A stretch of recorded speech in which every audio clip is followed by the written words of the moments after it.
Hey, you guys get a vlog in my apartment, which is very rare. And usually it's like Kevin holding the camera while I rant about something that happened at the gym.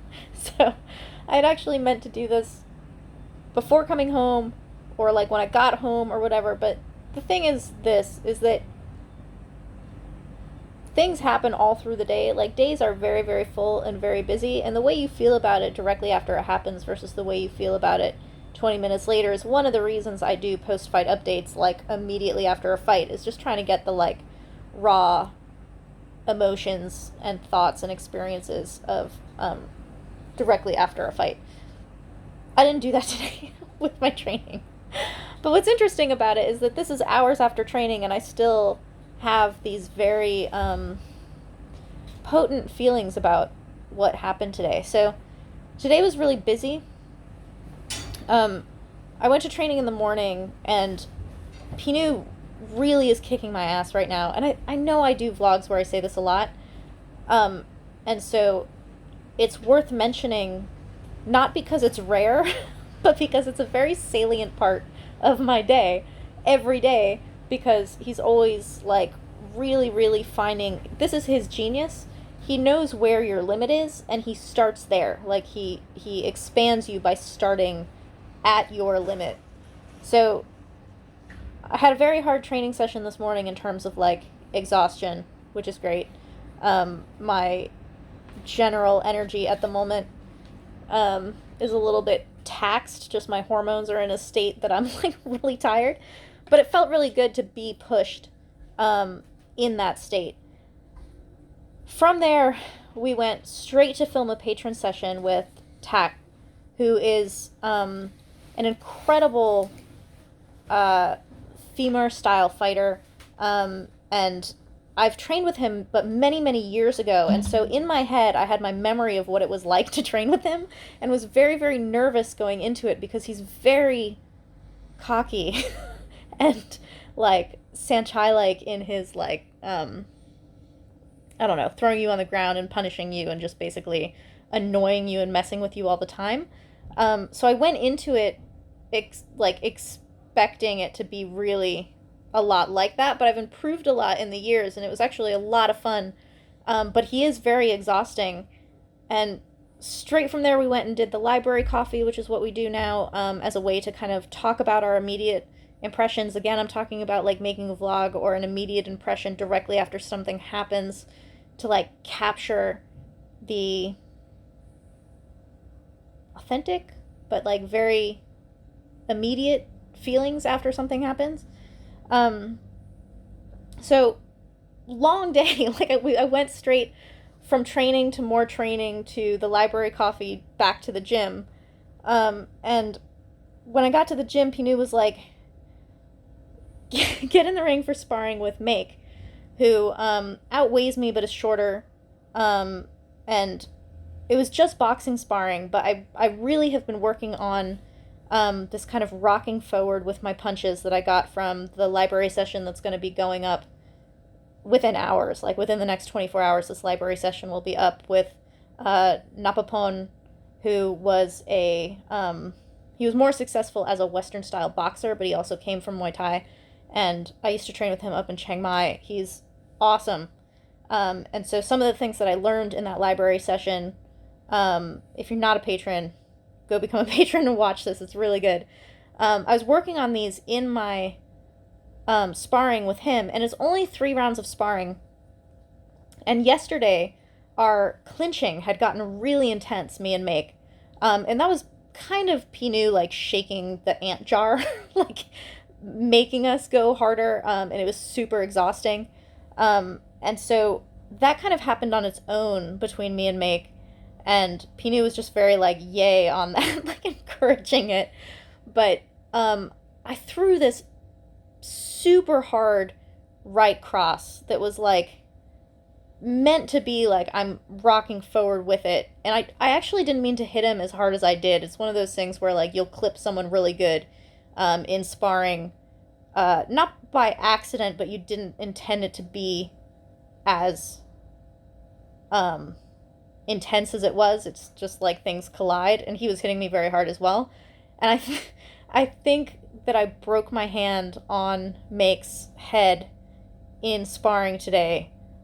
He's fine. I hit a very hard part of his head, but it's basically, it feels a lot like it did when I broke my hand in a fight. How many years ago? Maybe four? Maybe 4 or 5. Maybe Yeah. 4 years ago, and I had like 6 months. I fought with a broken hand for 6 months. I fought the next day with a broken hand, which fucked up my clinch like crazy. But when that happened, my brother sent me this thing, which he bought for $1. But it basically just keeps your wrist straight, and I sleep with it. So I basically, when my wrist would start to hurt in that recovery time, I would just strap this thing on and like sleep with it to help in my recovery. And I really got into like bare fist training as a way to help um, build up the strength in my hands. So I don't know if my hand is broken or not. It feels similar to that, but far less intense. I can still use my hand, whereas I couldn't use my hand when I broke it the first time. But basically, I threw an amazing cross that I'm way more happy about than I'm upset that my hand is maybe broken. Like, I'm super stoked about this cross coming out the way that it did.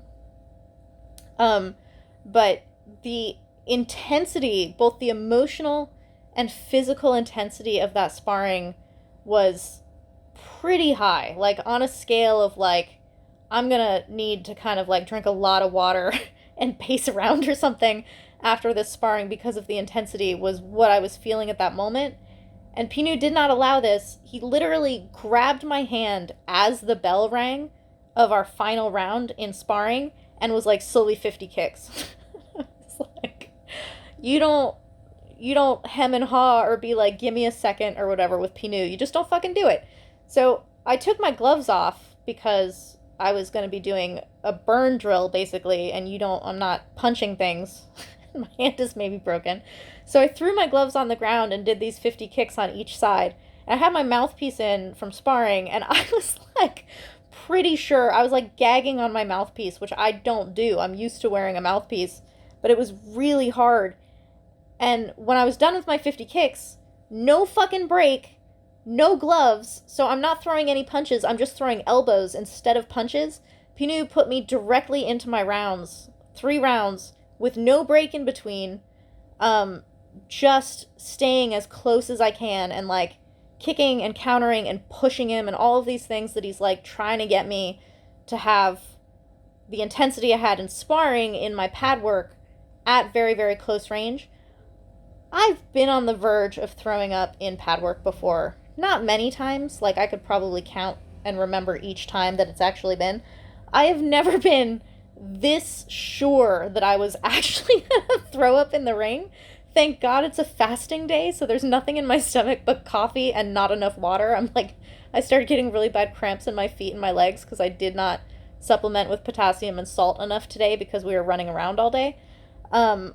Man, when you have to, I fought with food poisoning and I was like, if I don't shit myself, this is a success. Like, just didn't care.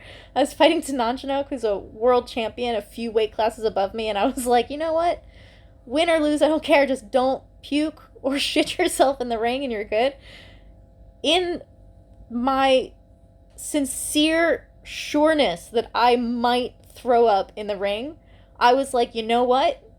That's kind of what Pinu's asking for right now. Like, if it happens, it's kind of in line with what's happening in what he's trying to get out of me right now. So he saw me totally like gagging and like trying to pull my shit together.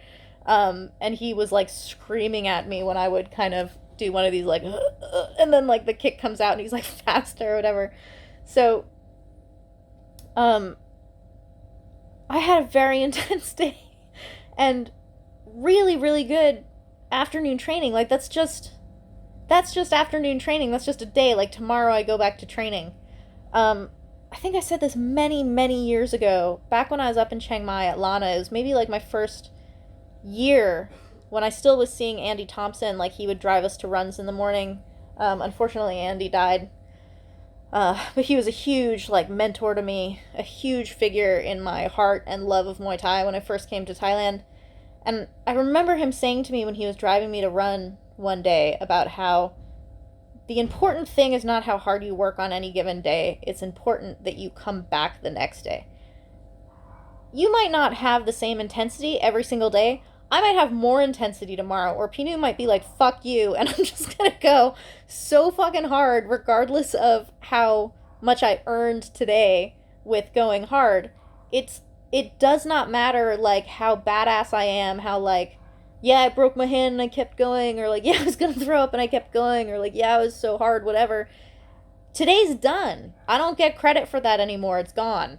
Like, anything that happens now is tomorrow. It's tomorrow when I get back at training is proving again anything that I think I proved today. You don't get to keep credit. It's not like you didn't use your minutes and they roll over.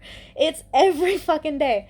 So thank you to my brother John for sending me this 99-cent thing that I now have on my wrist again to hopefully start the recovery process on my hand. I have no idea if I'm going to be able to punch tomorrow or not. I really don't know.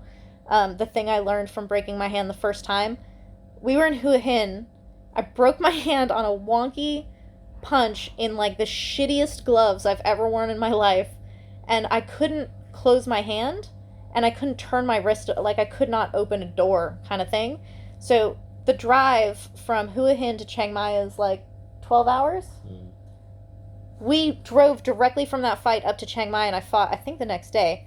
But for a 12-hour drive through the night, I was just doing the things that I wasn't capable of doing. I couldn't close my hand, so I was just closing my hand for 12 hours. I couldn't turn a knob, so I was just turning the knob, like, in the car the whole way up. So that's basically what I'm doing tonight. I'm sleeping with this on. I'm trying to, like, keep range of motion. Hopefully it's not as bad as it potentially might be.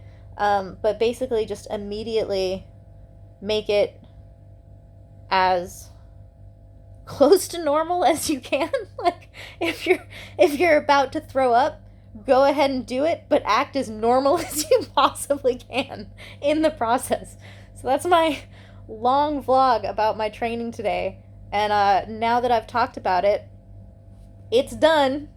Go back to training tomorrow, and we'll see what's in store for it. So good night. Good luck. Any words of wisdom from the man on the side? Nope. Nothing from Kevin. He knows to keep very... Don't tell her to go to the very hospital. quiet. That's the worst wisdom in comments. Not looking for medical advice? I clearly won't follow it. Bye.